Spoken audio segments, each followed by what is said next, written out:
Hello ladies and gentlemen, my name is Troublemaker, and this is the Wargame Cup 2012, brought to you by Eugen Systems and Intel. Representing the North Atlantic Treaty Organization, also known as NATO, the Blue. Very sexy, very tall, very compassionate. Trioe-Fr.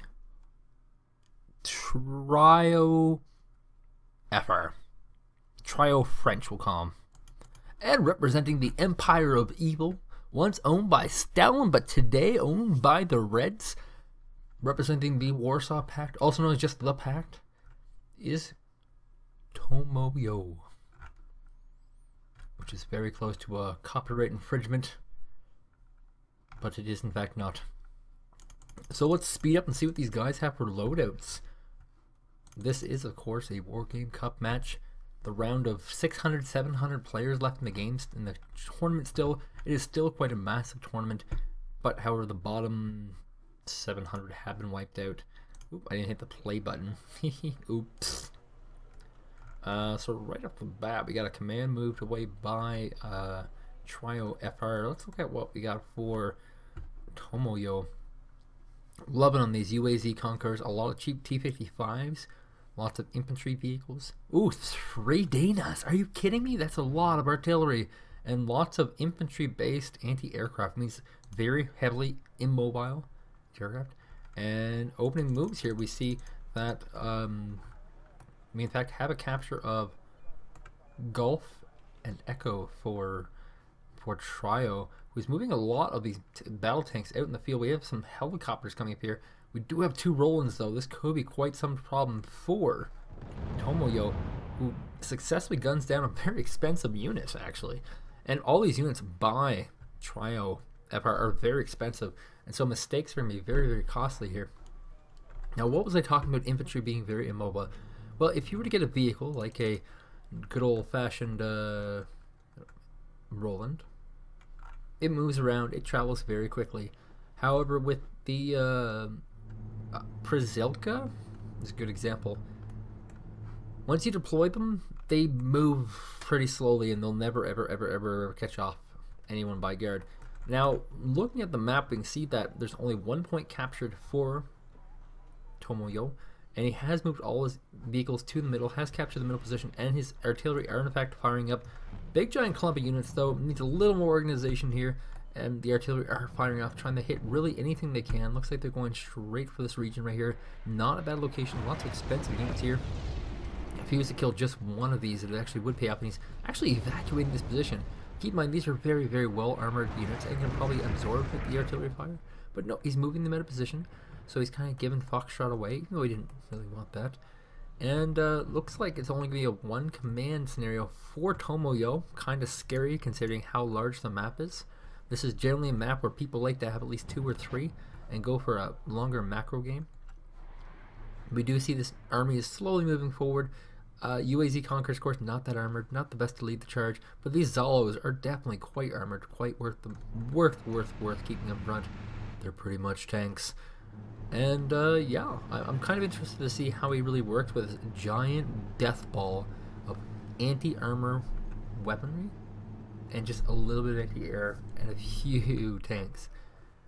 Looks like he's going for the good old-fashioned right-click everything and fast move onto a location so they die single file. Now, of course, he does have this supply truck, which has a hard-mounted gun leading the charge. Probably not the best person to lead the charge, though. And he's actually just going to take position in the woods here. We have more artillery fire coming from these Danas, which have been resupplied. Doesn't look like they have. Oh, they have stunned and forced back more opponents, as that position is ruined as well. If you're new to the game, one of my favorite kind of power plays like doing is to stun an area as you're moving up all your forces or artillery fire. That way you stun them, and they have less of a chance of escaping your infantry rush. So speaking of which, the infantry are pushing forward. These, of course, are probably Moto Strelkis. And the AMX Roland is forced retreat. And every position that Trioe has is running away. He hasn't really done any damage yet though, however, despite All these impressive runaways. The M1 Abrams in the woods with some AMXs, gonna gun down these poor infantry support vehicles, or infantry carrier vehicles, sorry. Which of course are now deployed, and the M1 Abrams and the AMX 30Bs are running away, kiting quite effectively, quite impressive by Trioe. He did have some very losses, but looks like he's lost quite a few more units, as more anti-armor units are just slicing into this giant wave of tanks. This could be one of the biggest build order victories in the game right now. A guy who has only brought tanks versus a guy who only brings anti-tank weapons. This is scary. We have infantry fighting vehicles. These ones have rockets. Very good vehicles. I would always recommend the IFV Bradleys. I got it right, didn't I? No, it's the M2A1. That's embarrassing. And as you can see here, like, just a big win for Tomoyo right now, doing very well, wiping things out. He does have these anti-aircraft infantry here to deal with this, and ooh, the Cobra does in fact go down. Trioe is losing a lot very quickly to Tomoyo, and the only thing he really has to show for is this M2A Bradley, which might just get sniped. The BTR Zalo is winding up. Looks like he's probably trying to get this Zalo. We'll see where he fires to, though. This little tank here. And wind up. Is he gonna fire on these Bradleys? He is, in fact, and it's a fire position attack. It misses, and looks like the Bradley is returning fire. As this position is exposed, more fire comes from all the anti-tank weapons, and bam, the Bradley goes down. This is a fairly tense position for Trioe, who is basically going to get stomped in by what is an all-in. This is an all-in play. And if Trioe cannot stop this, he's in some serious trouble. Now we have some Abrams and some AMXs winding up, but we also have the tank destroyers realizing this AMX Roland will not escape. We also see some helicopters showing up randomly out of nowhere. A good transition into this. And lots of clumped units here. If only Blue had some artillery, he can definitely stun these in place and give himself some more time. The command armor is present right here. I don't know if he can see it yet.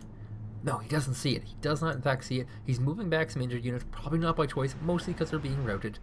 And he's moving up all these nice anti-tank and tank weapons. This guy had your number. He had your number, Trioe. He knew you were going to go heavy tank, because he went almost nothing but anti-tank. And look how it's paying off. Boom. These are all expensive weapons. Oh god, another Abrams goes down.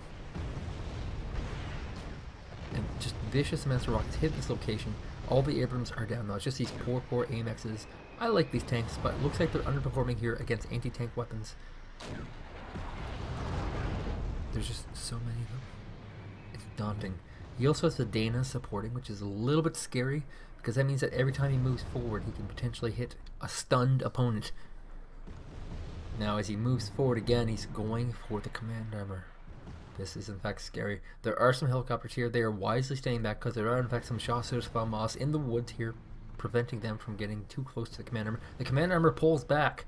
This could be the opportunity for the helicopters to swing in. They are moving, so they might be thinking about it. And oh, the gazelles, random gazelles show up for Trioe, who is desperately trying to stay in this game. Trying to hopefully gun down some of these anti-tank weapons. Just so many anti-tank weapons. The Roland is going to go down.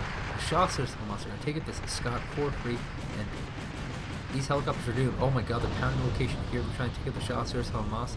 He's using this Scott with no weapons as a scout, and all these units are in fact running out of rockets. He needs supply here very desperately. It looks like all the supply trucks are in fact out, and he's not moving them back. Too slow of reaction here. And if he can get this command armor, that would be huge. That would give absolutely no entry point. Oh, there are two command armors, in fact, evacuating across the map because they fear for their life. The death ball, Tomoyo, is just too big. The command armor is stunned and it's running away. The artillery fire has done this to it. And in fact, Blue has no entry point on the map right now. He has very few units and he has very few options. He's not earning income either. As the artillery fire has finished its pounding, all the units are moving up. Probably an attempt to clean up these chasseurs FAMAS. But they don't have rockets, so we have to keep that in mind. There are no rockets left for this little crew. So a lot of these units are just fodder. Yes, F-A-R-T-E-R, farter. units that do have ammo are lining up. These chasseurs FAMAS do not look like they'll be in this world much longer. For all of you out there who think like, how could this be avoided? It's actually quite simple when you think about it. You see, you don't spend all your resources right away. You take your points, you use a helicopter to scout ahead and see what the enemy has, and then, when he least suspects it, you pull out the counters. And you'll see in a lot of games, people do this. In fact, Tomoyo is so absolutely confident he's going to win this. He has put a command here completely out in the open with no cover. Now we do have some vehicles trying to chase down this command, which is desperately trying to find a way out. What does he see here? He doesn't in fact see it escaping. So it's not going to be long. This M19 unfortunately does not have weapons, otherwise he'd just snipe it. And oop, it just escapes into the woods. Of course, the red knows about this. There is another clump of units here. In fact, there's two commands here. Oh no, there's one more moving over here. Just for something to do. This game is pretty well over. Looks like a pretty big victory for Tomoyo, whose rush has been very, very successful. And just one of these players who will no doubt get better at the game and could potentially be a threat in the tournament. I like casting a lot of these lower rated games, only for the fact that we can see them improving throughout the tournament. And I'm hoping that Tomoyo is a guy who masters these rushes. He gets good at them. Because if he gets really good at them, he could become one of these snipers who will just randomly take out a top tier player. But hey, that's all, you know, future. And we do have this crazy amount of helicopters coming here, and he's probably going to punish Tomoyo for this arrogant move here. We have some Brazilians here trying to defend the commander. The commander does go down, and if he can snipe the other commander, that would be huge. But he's trying to fly around, see what he can do. He's getting a new angle. The Danas are actually moving back to the FOB. That's how until there. And oh no, all the entry units are in fact going to deal with a lot of these cobras. Even more gazelles coming down. But of course, Pizrik, PZRK Igla have gunned them down. And he's just going to continue sending all these gazelles here. Unfortunately, the play is kind of done, and all he's doing is getting helicopters and anti-aircraft units. And we do in fact see this big death ball has moved south and is trying desperately to get these command armors. One command armor did seemingly go down, and there's just one more right here. If we can get that command armor, this game is donezo. And in fact, Tomoyo will have taken it. There's still one over here, but he's not going to find that. This is what we call the chicken shit game of hide and seek. He hides the command, and you gotta find it. Now there are a lot of chasseurs from us in the woods here, so he's using the artillery fire to try and clear out some of the infantry first before he moves out. He's actually moving his command armor away from this big giant death ball, which is not a bad idea, by the way. But we have some Moto Strelcy. Yes, this is in fact pronounced Moto Strelcy. I am learning German every day. Very, very slow infantry. Of course, we have this on the 6 times mode, so you're going to do very, very fast. And they're just gunning down an airplane? That's crazy. Crazy movement, by the way. All the units have randomly ran from the location. Oh, look at this. There's a little bit of a chasseur FAMAS fight here. There's, of course, only one command left for Tomoyo. And here we go. The Moto Strelcies have moved up. They have sniped the command armor, and that is it, people. That is a total victory for Tomoyo.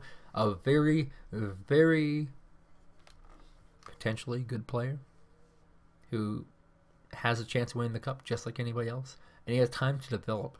We're in the round of 600 people, round 2. There's a lot more to go. And here's a guy. Maybe I'll cheer for him. I like these kind of rush games. I enjoy rush games. They're fun to watch. Tomoyo, you better practice, because I expect you in round 4. Thank you guys for watching.